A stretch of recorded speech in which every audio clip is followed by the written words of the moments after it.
Hi everyone, and welcome to episode 54 of the Medieval Podcast. I'm Danièle Cybulski, also known as the 5-Minute Medievalist. This week, the Medieval Podcast has been sponsored by Podcorn. It's a new online marketplace built to connect podcasters and sponsors so that both can find themselves the right fit that works for listeners. Podcorn's handy-dandy list feature makes it possible for podcasters to choose sponsors that they like, and the same goes for sponsors. It also encourages collaboration between creators and sponsors so that you, the listener, get the information that you can use in a less boring way. And to me, that's a win-win. Because I care about what you hear when you listen in, Podcorn gives me both freedom and control on what I bring to you and how I bring it. So thanks, Podcorn, for sponsoring this very cool episode.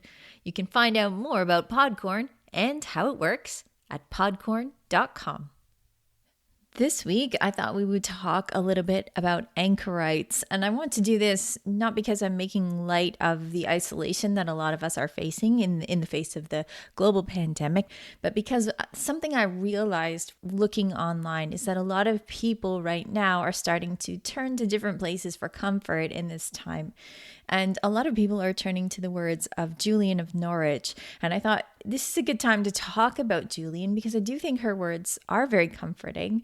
And we should talk about Julian in terms of Anchorites because it's something we haven't talked about before. And also, Anchorites are kind of topical when you think about isolation. So we're going to talk about Anchorites today. A lot of what I know about Anchorites, I'm supplementing a bit today with a couple of books from the team's Middle English text series, which is free for people to read online if you like. The first one is Anchorite, which is edited by Robert Hassenfratz. And the second one is The Showings of Julian of Norwich, and that one's edited by George Ronan Crampton. So both of those are ones that I'm going to be kind of referring to. They inform what I know about Anchorites on top of the stuff that is in the back of my brain. So let's talk about Anchorites. The first question, of course, is what is an Anchorite? And an Anchorite is either a man or a woman who's decided to go into isolation as part of a religious practice. So they're not necessarily monks or nuns. They could be people with no religious background per se, no religious education or training. But not just anybody could be an Anchorite, because what an Anchorite was is somebody that was physically enclosed for the rest of their lives. And so not just anybody has the temperament for that, as you might imagine. So not just anybody could enclose themselves and call themselves an Anchorite. There was a process that people went through in order to actually become Anchorites. It was the bishop that was in charge of Anchorites, kind of nominally. They were part of his kind of umbrella of religious people that he was taking care of.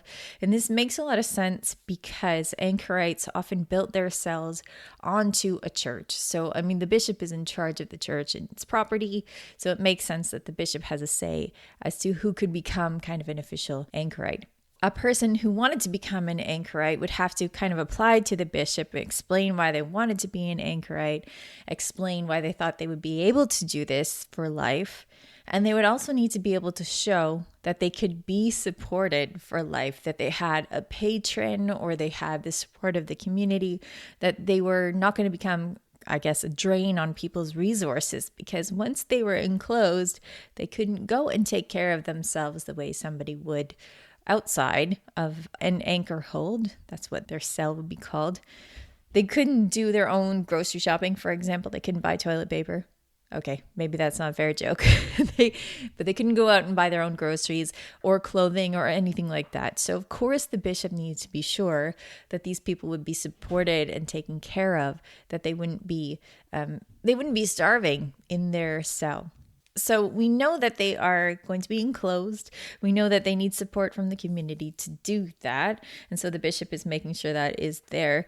But the question is, when the bishop was asking someone, like, why would you become an Anchorite? This is really kind of an important question. Why would you become an Anchorite in the first place? You could become a nun. You could become a monk. You could become a priest if you like. There were different. You could become a beguine. We talked about beguines a couple of weeks ago. So why would you become an Anchorite in the first place? It's very extreme. Well, we know that in all sorts of religions all over the world. There have been hermits. So this is not a new thing in the Middle Ages, and it's not exclusive to Christianity. So a lot of religions have different people who go out and enclose themselves somewhere, often, in the desert or in a cave, in the case of Tibetan Buddhists, for example, and they would go out and contemplate the spiritual life. And this is what Anchorites are doing, but usually within a city attached to a cathedral or a church. And if any of you are out there observing Lent right now, you are already engaged with this whole Christian idea of understanding the suffering of Jesus. So if you're observing Lent, you're observing that 40 days when Jesus was in the desert being tempted by the devil and suffering. And so, this is something that you're familiar with in terms of Christianity. So there's the example of Jesus in the desert, but there's also the example of people who were called the Desert Fathers, who were hermits that had stories told about them in the Middle Ages, where they would spend their whole lives out in the desert, where obviously conditions are extreme, and they would be contemplating the spiritual life. And so there were a lot of stories of Desert Fathers that were being told in medieval Europe. So these were an example of people who were an inspiration. And also, there were other Anchorites living in each country. In England, we know the height of it seems to have been in the 13th century. And there was like 150 or more Anchorites in England at that time. So you could actually perhaps have seen an Anchorite yourself and been inspired by them to be one. Now, I was talking about how we know that some Tibetan Buddhists, for example, went into caves in the mountains to contemplate their religion. And Buddhists will often practice in a way that's dedicated to other beings. And that phrase that is often used is, may my practice be for the benefit of all beings. And that's kind of a beautiful and simple way to say it. And I think that Anchorites probably had the same idea, where part of the reason that they were enclosing themselves and engaging with this suffering, this life of deprivation, was for the sake of the community. They were taking on this suffering, I think, partially in order to help their communities. This is an idea that I have, and obviously the reasons for each person to become an Anchorite would be different, but I think it's probably very similar to what we have when you have Buddhists, for example, saying that they are devoting their practice for the benefit of all beings. We know that when people pray, they are often praying for everyone outside of themselves in all sorts of religions all over the world. So I think that part of being an Anchorite probably was for the benefit of the community, as well as the spiritual benefit of the Anchorite themselves. So I've said that an Anchorite is somebody that is enclosed for the rest of their lives. Now, we know that human beings are, well, they are what they are, and some of the anchor holds that we have some evidence for seem to have been more luxurious than other ones. It seems that the suggested size of an Anchorite cell would be 12 square feet, which is tiny. I think there's a lot of prisoners that have about 15 square feet. So 12 square feet is a very, very small cell for you to spend the rest of your life in. We know that sometimes Anchorites had different rooms. So perhaps they had one room where they would have their window onto the community, and another room for sleeping, for example. But again, it was different depending on who the Anchorite was, what their background was, what the time period was. So it varied. But overall, when you became an Anchorite, there was a ritual that would be gone through. So they would build the cell onto the side of the church, and there's a reason for that, which I'll get to in a second. But they'd build a cell for you as an Anchorite, and then they would start to perform a ritual for you, which involved giving you your last rites and performing the Order of the Dead. So basically, the person who is an Anchorite was becoming dead to the community. And as this service was going on, that person would be bricked in and enclosed. Now, this is, again, it's very extreme, right? Some anchor holds apparently had a door to a servant's quarters, which would have a door to the outside world. So it wasn't, being buried alive, exactly. But it was kind of being buried alive. That was the idea, and that's why they were given their last rites. I imagine that first night as an Anchorite would be quite scary. You're definitely sure that you're ready for this, and then all of a sudden you are bricked in, it's very extreme. And I think it would be quite the moment for an anchorite that first night. An anchor hold would have been attached to the side of a church so that they could have a window, the anchorite could have a window onto the church so that they could observe the service that was happening in the church and participate within their cell. So they were usually attached to the church so that they could participate from the four walls of their cell. So they could see things like the priest elevating the host, for example, and that would obviously help with their contemplation. They would also have a window to the outside world so that they could speak to people. I mean, they were enclosed and they were kind of thought to be dead to the community. But at the same time, we know that human beings don't do very well in isolation. Even if they are the most amazing spiritual athletes, you need to have a little bit of community. So they would have a window that would allow them to speak to people outside.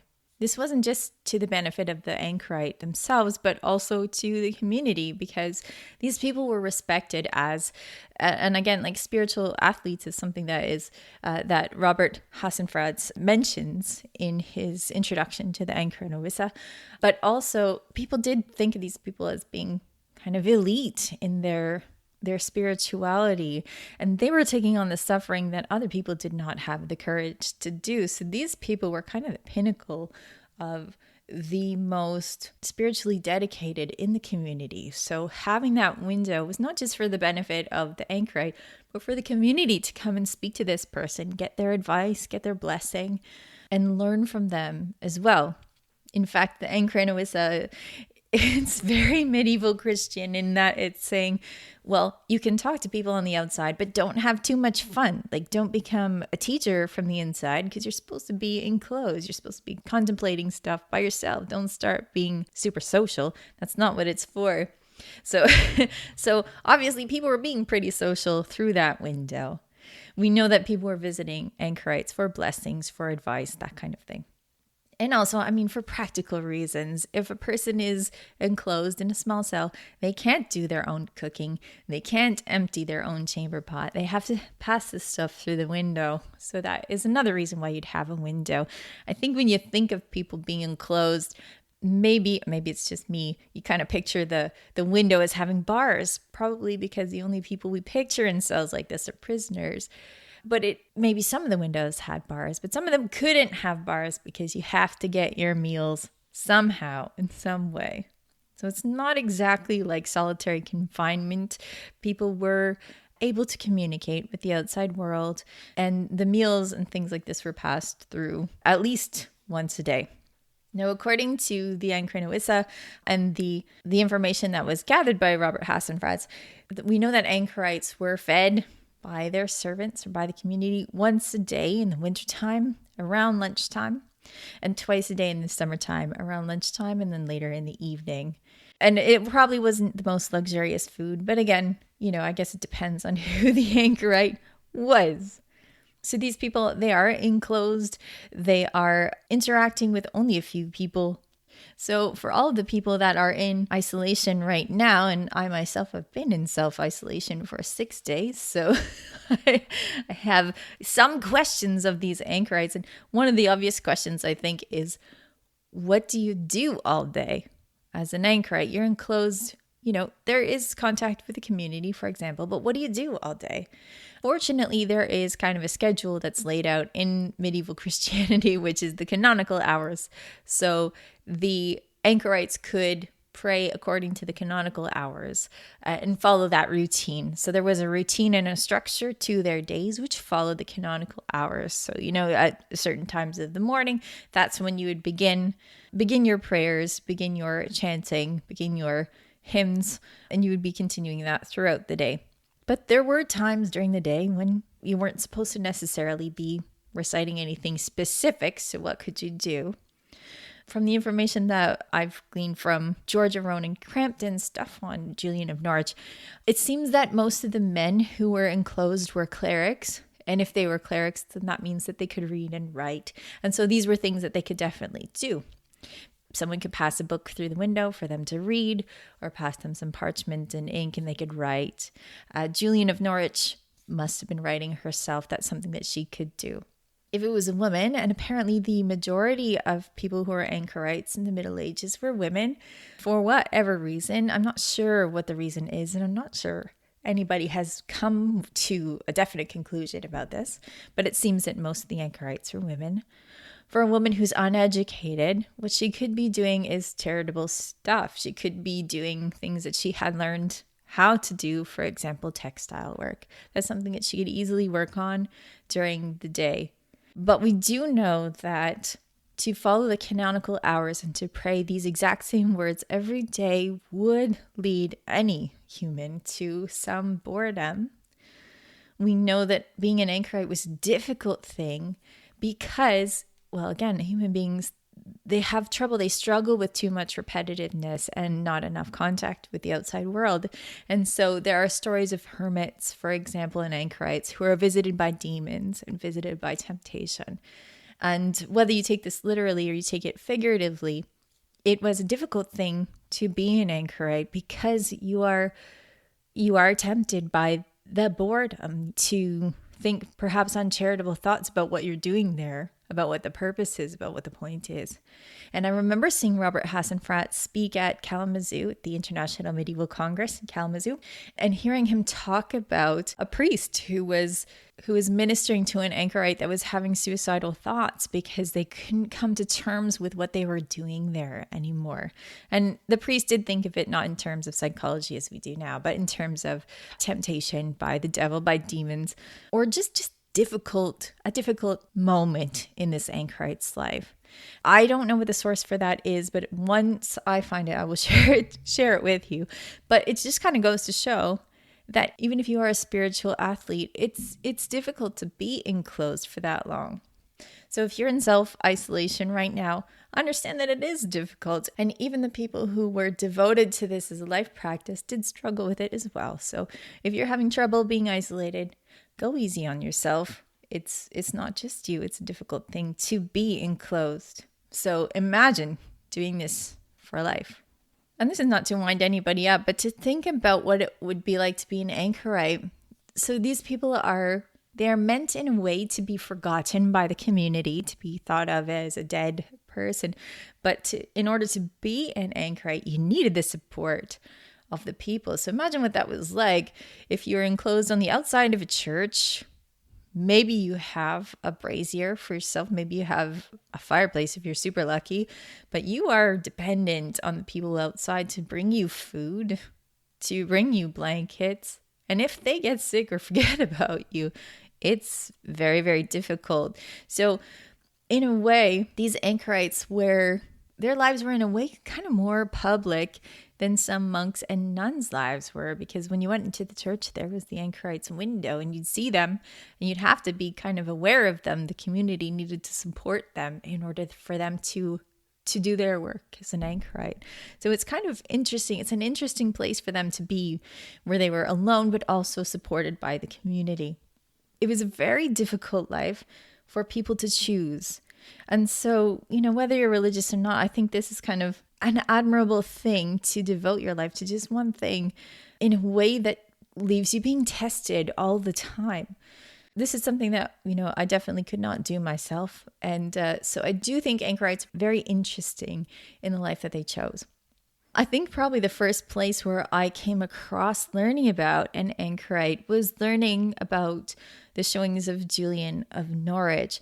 And like I said, Julian is kind of the reason that I wanted to talk about anchorites today, because I've noticed that people are looking to her words for comfort. And Julian is a really great example of, I think, the way medieval Christianity wanted people who were anchorites to work. And what I mean by that is, Julian was not only a successful anchorite in that she spent a lot of her life enclosed. We don't know if it was, her entire adult life or just part of her adult life, but she spent a very long time enclosed. And what she came out of it with was a very deep understanding of Christianity in terms of its best self. Like, I know that we look at medieval Christianity and we tend to think of it as being intolerant and ready to burn people at the stake. But really, if you look at it closely, medieval Christianity was about those teachings that you see in the New Testament, where Jesus is asking his followers to extend mercy, to extend kindness, to extend love towards their neighbors. And this is what Julian of Norwich comes out with. And this is what Julian of Norwich distills her understanding of Christianity into. And it's really quite beautiful. Let me introduce you to Julian so we can get to this, because I do think if you haven't come across Julian of Norwich, it's really kind of a beautiful thing to see. So we don't actually know what Julian's real name was. She seems to have been named after Saint Julian, as in the church where she was enclosed. So we don't know what this woman's name was. And all we really know about her comes from her writings and people making donations to her so that she can be supported, and people visiting her. So we don't really know much about Julian at all, except for what she has written. And what she had written seems to be very precise. It's kind of interesting. So Julian was an Anchorite in the late 14th and early 15th century in the town of Norwich in England. And we know about her because she wrote about her visions. She had been given visions, and then she wrote about them in what seems to have been a short text and then a longer text. And it's possible, as Crampton says, that she wrote the short text kind of fairly soon after she had her visions, and she wrote the long text later when she'd had time to think about and really contemplate these visions. But when she writes about them, she's actually very specific. She said that she had these visions starting on May 8th, 1373, which is very, very precise. I think something that you rarely see in history, but this is what she says. So Julian said she was very, very sick for many days, for 3 days, 3 nights. The 4th night, they thought she was going to die. She hung on for a few more days. Her priest brought her last rites and brought her a crucifix. And by then, Julian says she was basically ready to die. She was expecting to die. And she looked at the crucifix and felt a great sense of well-being. And then she asked to understand Jesus' suffering better in that moment. And she was given 16 visions. She does say in her book, The Showings, she does say what those 16 visions were. You can look at it yourself. The Middle English is actually very, very friendly for you to read. And there's great notes by Crampton, so you can see that. So she has 16 visions. And these visions they kind of follow along the lines of what was a trend in late 14th century Christianity, which was something that is called affective piety. This is a kind of a practice that many women were involved with, where the contemplation that they had of Christianity was very focused on the body of Jesus, the body of his mother, the Virgin Mary, and the emotions that Jesus was experiencing, but even more what Mary was experiencing, and even what Mary Magdalene was experiencing. So this affective piety was a way of thinking about their religion that was emotionally involved and really kind of focused on the body. So when I talked about medieval drama last week, I talked about how a lot of humor and religion in Christianity in the 14th century was based on the body. And this is not humorous, obviously, but this type of affective piety was focused on the body of Jesus and of Mary as well. And if we think of an extreme example, I know on the podcast we haven't talked about Marjorie Kemp, but if you know Marjorie Kemp, she's an extreme example of affective piety, where she's always thinking about Jesus, for example, his crown of thorns and the blood. And Marjorie Kemp is just weeping all the time thinking about it. So she's kind of an extreme example. But Julian's showings kind of follow this affective piety and how it worked. There are a few things that are really, really wonderful about the showings of Julian of Norwich. And again, this is whether you're a Christian or not. I don't tend to be a very religious person, but I do find Julian's work very touching on a human level, because she is not somebody who went through a church education, probably. She writes in a way that's very accessible and speaks human to human. So when she talks about her sickness, It's very immediate. And when she talks about the suffering of Jesus that she saw in her visions, again, it's very immediate, and you can really sense her feelings. You can sense the feelings of the people that she's describing, whether it's Jesus or Mary. It's very immediate, it's very evocative, and it's not the type of thing that, you might often see when you look at more structured writing of the Middle Ages.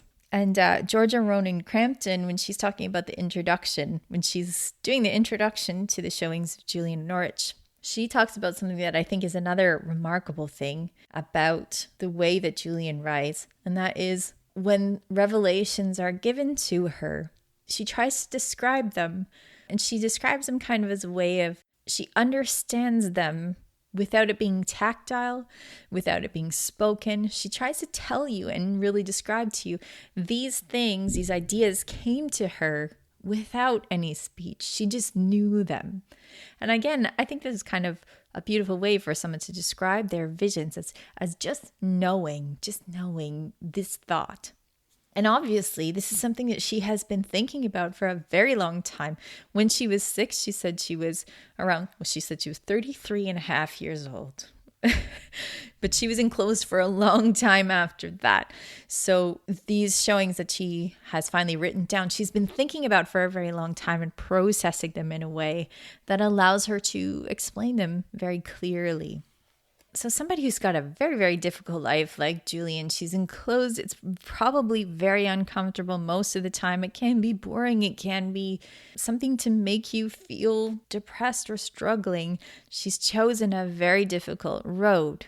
But what she gets out of it is only goodness. I don't know if you've seen, there is a book out there that's by Archbishop Desmond Tutu and His Holiness the Dalai Lama, where even the cover of the book, they're just smiling at each other and they're just talking about the joy that you can have in life.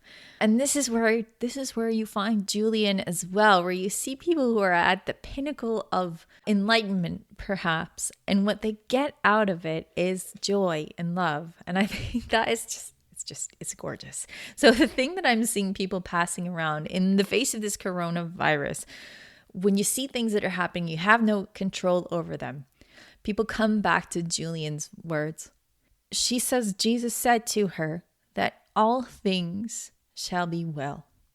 All things shall be well, and all manner of things shall be well. So I'm going to give you a translation from Crampton's team's version of it, and I'm going to translate Middle English on the fly, so it might be a bit of a mess, but here you go. So, and this is in chapter 32, and she says, "One time our good Lord said, 'All things shall be well.' And another time he said, 'You shall see yourself that all manner of things shall be well.' And in these two, the soul took a few understandings. One was this, that he wants us to understand that not only does he listen to big things and to great, but also to little and to small, to low and to simple, to one and to the other. And so he means in that he says, 'All manner of things shall be well.' For he wants us to understand that the smallest thing shall not be forgotten. Another understanding is this, that there will be deeds evilly done in our sight, and so great harms taken, and that to us it seems that it was impossible that ever it should come to a good end. And upon this we look sorrowing and mourning, therefore, so that we can't rest us in the blissful beholding of God as we should do. And the cause is this, that the use of our reason is now so blind, so low, and so simple that we cannot know that the marvelous wisdom, the might, and the goodness of the blissful Trinity. And thus he means when he says, 'Thou shalt see thyself that all manner of things shall be well.' As if he said, 'Take now heed faithfully and trustily, and at the last end you shall see truly all of it in the fullness of joy.' And thus, in these same 5 words that I've said before, 'I may make all things well,' etc., I understand a mighty comfort of all the works of our Lord God that are to come." And so this is kind of what I mean by Julian. She not only says that God said to me, all things will be well, but then she explains it in a way where I kind of picture her explaining it at the window of her cell, where she's explaining it, saying, God's saying when he said this to me, he's saying that the big things are looked after and the small things are looked after. And even though we can't see it because we are so upset by the evil that we see, we know he's saying to us that all things will turn out well. I've seen the showings of Julian of Norwich also being called divine revelations of love. And this is because when she gets to the end of the showings, what Julian has taken from her visions is that this is all about love, divine love. And so from the end of this is from chapter 86, she says, "And from that time it was showed to me, I often desired to understand our Lord's meaning. And 15 years afterwards and more, I was answered in spiritual understanding this." Basically, he's saying this. "Would you like to understand the Lord's meaning in this? Understand it well. Love was his meaning. Who showed it to you? Love. What did he show to you? Love. Why did he show it to you? For love. So hold yourself in that, and you will understand and know more in the same, or know more of the same. Thus it was that I learned that love was our Lord's meaning. And I saw full truly in this and in all that when God made us, he loved us. And that love, it was never slaked. It never ran out, and it never will. And in this love, he's done all of his works. And in this love, he's made all things profitable to us. And in this love, our life is everlasting. In our making, we had the beginning. But the love wherein he made us, so the love that he made us from, was in him, without beginning, in which love we have our beginning. And so all this shall be seen in God without end, which Jesus may grant us. Amen. So again, this is one of these things where, and I keep saying this is the type of thing which is very grounded, obviously, in Christian theology, but it's the type of thing that people do find comfort in when things are so difficult. What is it down to? I mean, the Beatles told us the same thing, right? All you need is love. It's all about love. It's the only thing that money can't buy you.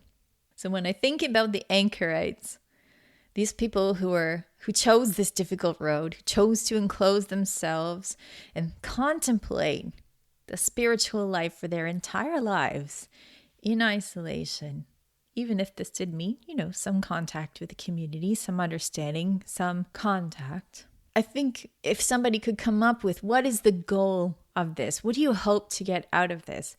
I would think it would be the showings of Julian of Norwich, where you've spent your entire life contemplating what is the meaning of life. And the meaning of life, according to Julian, is love. You can find the showings of Julian of Norwich in a really friendly Middle English version edited by Georgia Ronan Crampton on the Teams Middle English Text Series website, along with the more difficult Anchorite, which is edited by Robert Hassenfratz. All sorts of other Middle English texts are there for you too, to read for free, along with introductions and notes. The site is d.lib.rochester.edu/teams. Before we go, here's Peter from Medievalistnet to tell us what's going on the website and in the medieval world. What's going on, Peter? Hi, Danielle. Well, I guess it's a lot of coronavirus news is kind of permeating the medieval world with many cancellations from museums to conferences. And the latest conference to be canceled is the International Congress on Medieval Studies, which is the largest academic gathering. It takes place at Western Michigan University every year and brings in about 3,000 people, including we're amongst people that go to it as well.